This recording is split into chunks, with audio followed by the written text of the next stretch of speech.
Introduce the first of our presentations this morning. This is from Mark Fiske, who is our operational Telecoms Manager at UK Power Networks. He has the responsibility for the development and operational performance of our SCADA infrastructure, and he was part of the UK Power Networks 2012 delivery team responsible for providing resilient voice and SCADA networks for the Olympic Park. And it's sad to see coming through Stratford this morning how that's virtually all disappeared now, but nevertheless that was very notable event, as I'm sure you'll agree. So anyway, Mark's presentation is how telecoms will facilitate smart grids. Thank you, Mark. Well, good morning, everyone. Welcome to the IET. Could everyone just stand up for me, please? Could I ask you just to turn around and shake hands with somebody you don't know in the room this morning, please, and just introduce yourselves.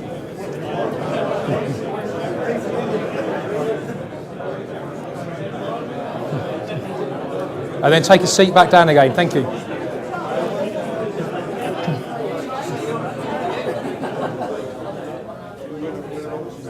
And once you're finished, if you could take a seat again for me. Thank you very much.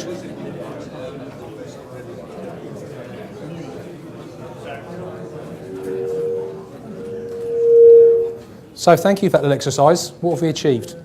Well, first of all, I've probably taken some of you to a place that's not comfortable, which is a bit where we are as an organisation. We're a very dynamic organisation with regards to distributing electricity. We've been doing that for a number of years, like most organisations around the country. But Future Networks takes us to a new place. And it's that challenge that's going to be uncomfortable for us as an organisation and other organisations, and something we're quite not sure where it's going to take us. The second thing is, you've just met somebody new, which is always positive. And this change is going to be positive for the industry. First of all, for our customers, in regards to the cost and the price of electricity will hopefully come down. And second of all, our networks will become more dynamic and intelligent, and therefore we'll get more from the assets. So thank you for that exercise. In regards to UK Power Networks, as Dave said, we look after 3 of the distribution licence areas across the country. So we've basically got the bottom quarter. So we've got London, the east of England, and the south east of England. And I have 3 teams that work across those 3 regions that support all of our customers.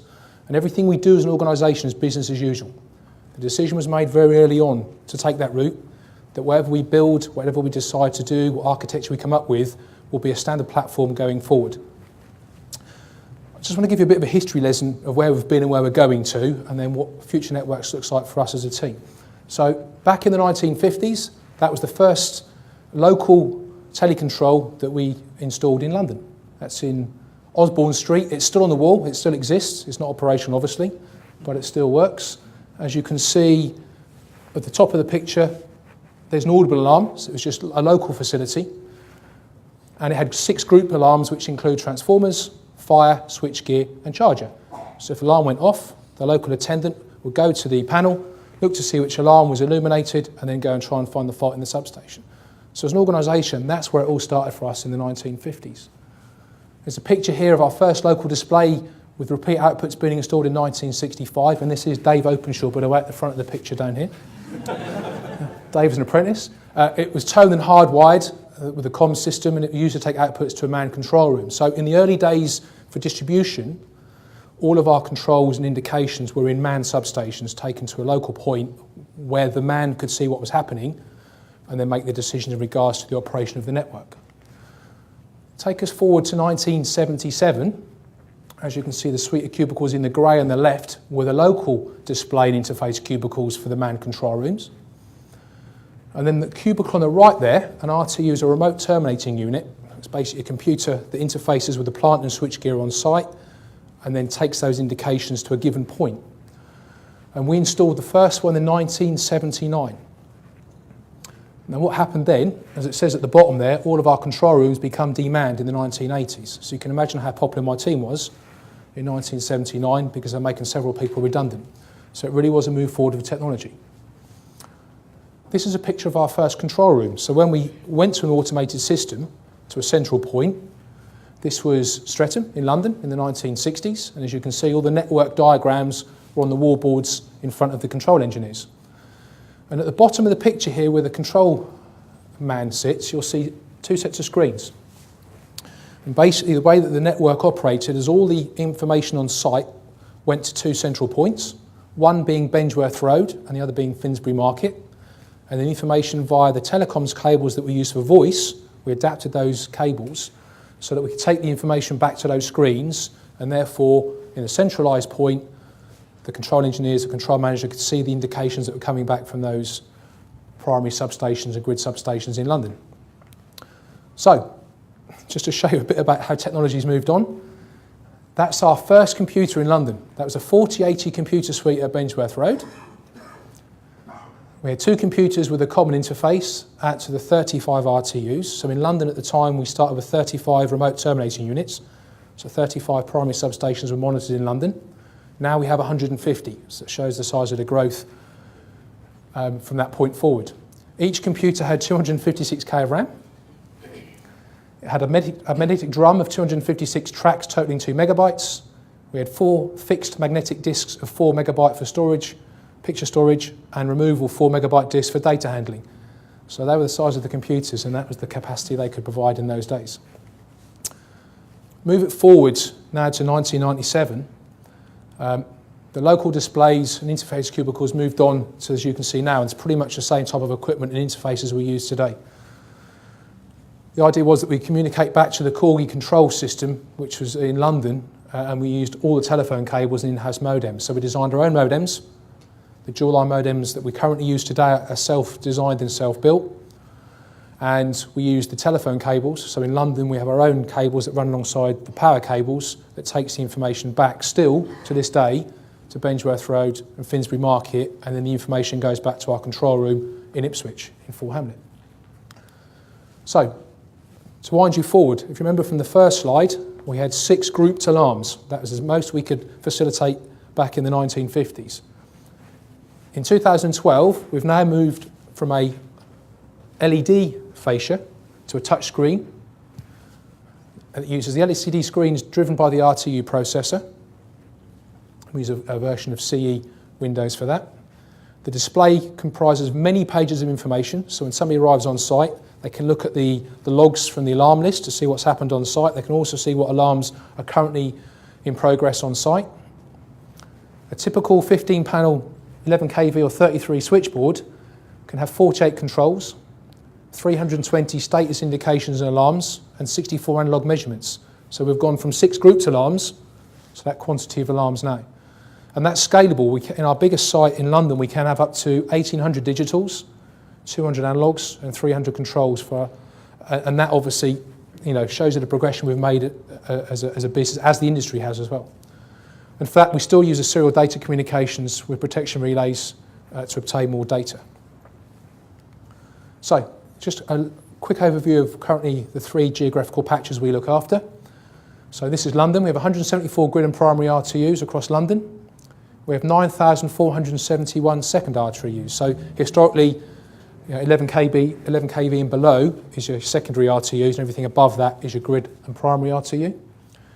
We now also put RTUs on our cables. So in London, we have a lot of oil-filled cables. So we monitor the pressure of those cables. So if the pressure drops, we know about it. We can damage limitation in regards to the oil that goes into the ground. So again, we can react and respond to that. In London, we have a primary comms network, which is cable.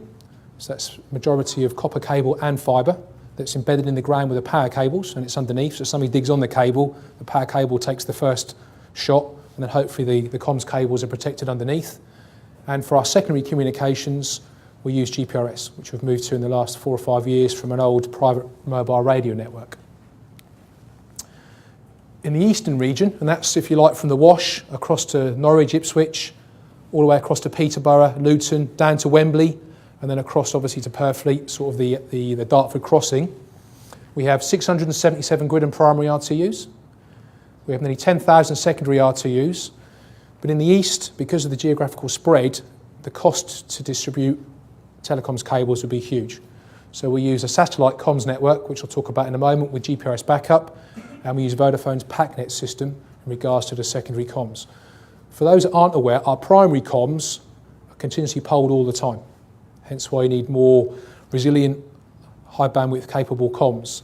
For our secondary comms, they're polled on exception. So when an event takes place, obviously you expect the communications to work, so hence the bandwidth can be lower. SPN, 489, and again that's the bottom of the M25, down there to Bognor Regis and across to Dover.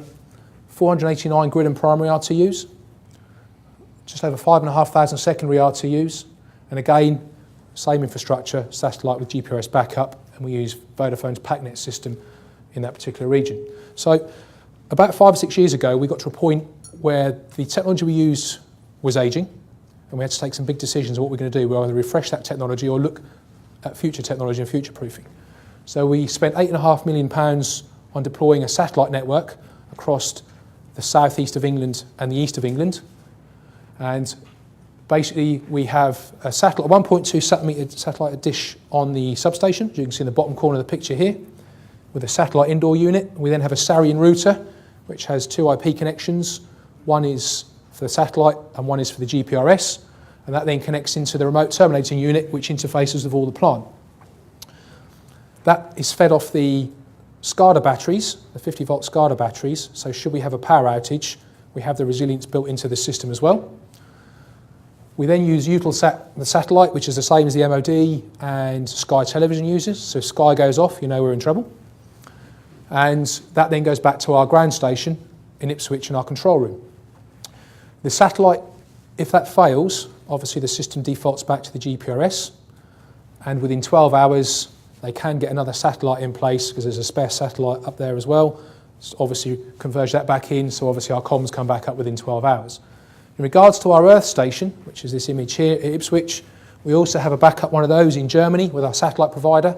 So if we lose comms, we can dynamically switch over in about 30 minutes to 1 hour using leased lines back to Germany, and then of course that uses the backup dish there. But in the meantime, within 3 minutes, all the sites will go back onto GPRS and then obviously come back onto satellite when the system recovers. And then of course we have the firewalls and the backhaul infrastructure, the IT infrastructure which takes us back, and the radio servers which take us back into the MMAC terminals. We use GE MMAC as our control system. This is just a picture of our hub dish. You can see the magnitude and the size of the dish. That was nearly £1 million just for that piece of equipment. But again, within inside the hub, everything is dual resilience in regards to the power, the communications equipment, and as I say, then there's another one of those in Germany as well. So going forward, as an industry, we've been very structured in the way we operate. As I said earlier, primary SCADA, you would have used a PMR, private mobile radio network. You might have used BT circuits. You would have had probably one choice of communication for your company. Secondary comms would have been the same approach as well. You probably would have used your PMR radio network to provide those comms as well, or again, you would have used something like PACnet. Going forward, looking into the future, the economy of scales are going to disappear, but the raft of technologies are going to increase. So again there, we're going to have bags of RTUs, if you like, a different variety of RTUs and a different variety of communication mediums.